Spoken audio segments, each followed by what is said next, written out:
Le marché de l'immobilier en crise. Certains disent même qu'il est au bord du gouffre. Je partage avec toi aujourd'hui les chiffres et faits marquants sur la crise du logement en France, avec les signaux d'alarme du secteur, l'impact sur notre économie et vie quotidienne, ainsi que des alternatives pour investir ton épargne. Site 100% indépendant qui s'appelle comparatorbank.com. Je ne suis pas conseillère en investissement. Je suis là pour t'aider à améliorer ton pouvoir d'achat. Avec mon équipe, on teste, compare et analyse les solutions pour gérer son argent. Et je partage ici le fruit de nos recherches. Si tu veux investir de ton côté, pense à faire les tiennes. Et si tu aimes ce type de sujet, appuie sur le bouton j'aime, abonne-toi vite et active la cloche pour ne rien rater. Quand la construction va, tout va. Cette vieille expression sonne toujours vraie. Et quand l'immobilier roule, c'est tout un pays qui ronronne. C'est le signe que la santé financière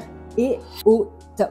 Plus d'emplois, plus de sous dans les poches. Investissement en hausse et frénésie de consommation. Confiance à gogo chez les entreprises et les consommateurs. Urbanisation galopante. Bref, tout ça mène à une croissance aux petits oignons. Mais depuis quelques années, il semble que le gouvernement ait décidé de jouer au trouble-fête. Entre, d'un côté, le DPE, diagnostic de performance énergétique, qui a mis un coup de frein au marché de l'ancien. Le ZAN, zéro artificialisation nette des sols, qui complique l'obtention des permis pour les maisons individuelles. Les taux d'emprunt qui ont grimpé et explosé plus vite qu'un alpiniste pourchassé par un ours, même si heureusement ça commence à descendre. Avec la hausse des coûts énergétiques et des matières premières qui ont vraiment refroidi la construction neuve. Ensuite, avec également les nouvelles règles saisonnières qui mettent des bâtons dans les roues des utilisateurs d'Airbnb et de ses concurrents. Et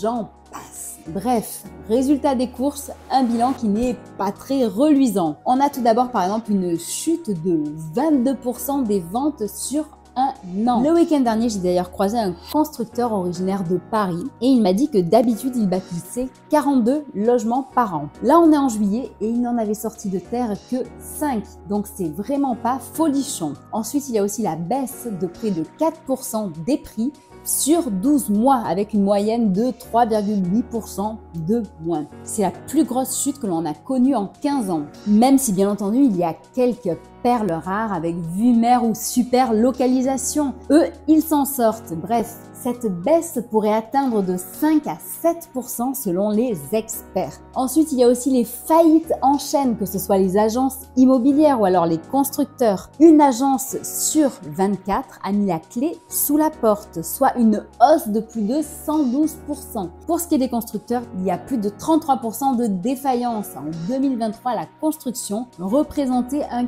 quart des faillites. Et derrière tout ça, on ne peut pas oublier bien entendu les artisans et les métiers qui sont liés à ce secteur et qui galèrent. Le quatrième problème que l'on rencontre, eh bien, c'est le problème de logement. Le nombre de logements disponibles est en chute libre. Les loyers flambent, les ménages peinent à trouver des logements décents. Et au final, eh bien, tout ça, c'est tout un tas d'emplois qui sont menacés et donc toute l'économie qui en prend un coup. Bon, je n'aime pas noircir le tableau et je préfère apporter des solutions. Donc, déjà, soyons honnêtes, ce n'est pas tout le monde qui est en crise et ce n'est pas tout l'immobilier qui est en crise. Mais ceux qui veulent s'enrichir avec l'investissement locatif doivent aujourd'hui y réfléchir à 2 fois, car c'est bien moins simple qu'avant.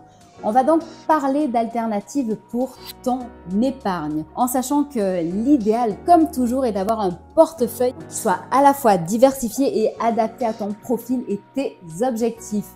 Et c'est exactement ce que je fais de mon côté, comme tu le sais, en essayant d'investir dans différents instruments, ce qui me permet d'élargir mes leviers financiers. Pour ça, j'utilise Freedom 24. J'ai déjà fait de nombreuses vidéos à leur sujet.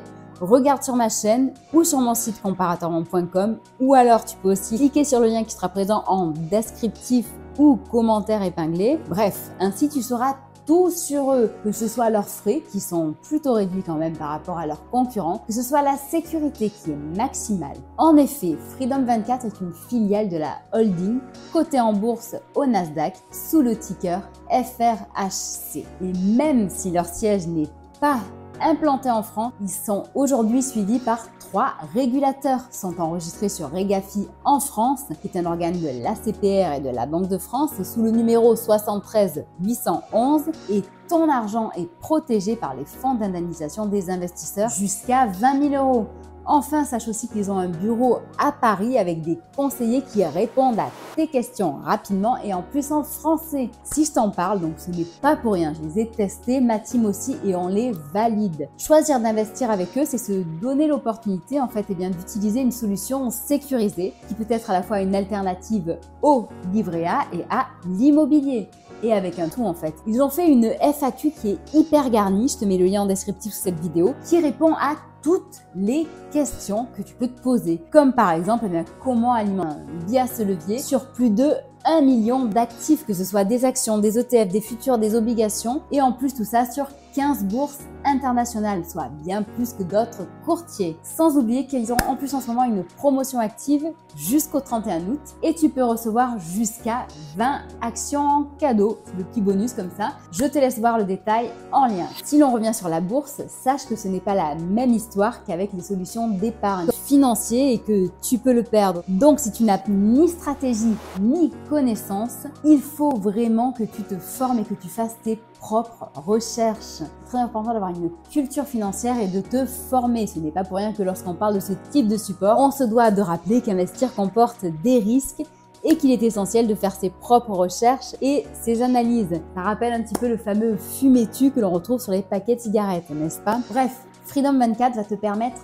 d'élargir tes opportunités d'enrichissement. En parallèle, par exemple, tu peux aussi compléter avec une assurance vie ou plusieurs, comme je t'en parlais le week-end dernier. Et ça serait important aussi pour toi de penser à te multibancariser pour sécuriser ton argent à la banque. Concernant ce sujet, je t'explique tout, du pourquoi au comment, dans un article que je te glisse sous cette vidéo, donc n'hésite pas à l'utiliser et le consulter ou me poser cette question.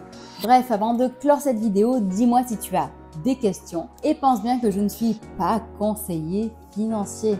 Je partage juste mes recherches et mon avis, je ne le dirai jamais assez. Et si jamais tu galères au niveau budget et que tu ne sais pas comment épargner tous les mois pour préparer ton avenir, rejoins notre programme VIP. En un mois, donc en seulement 30 jours, on reprend en main tout ton budget. Et tu es accompagné en plus par 5 experts qui répondent à tes questions. Tu as le lien en descriptif, n'hésite pas à l'utiliser. Allez, on se retrouve très bientôt, que ce soit sur comparatorrent.com, Twitter, X, Instagram, LinkedIn, TikTok ou même Discord, où tu pourras télécharger tes e-books gratuits pour apprendre à mieux gérer ton argent. Merci, à bientôt!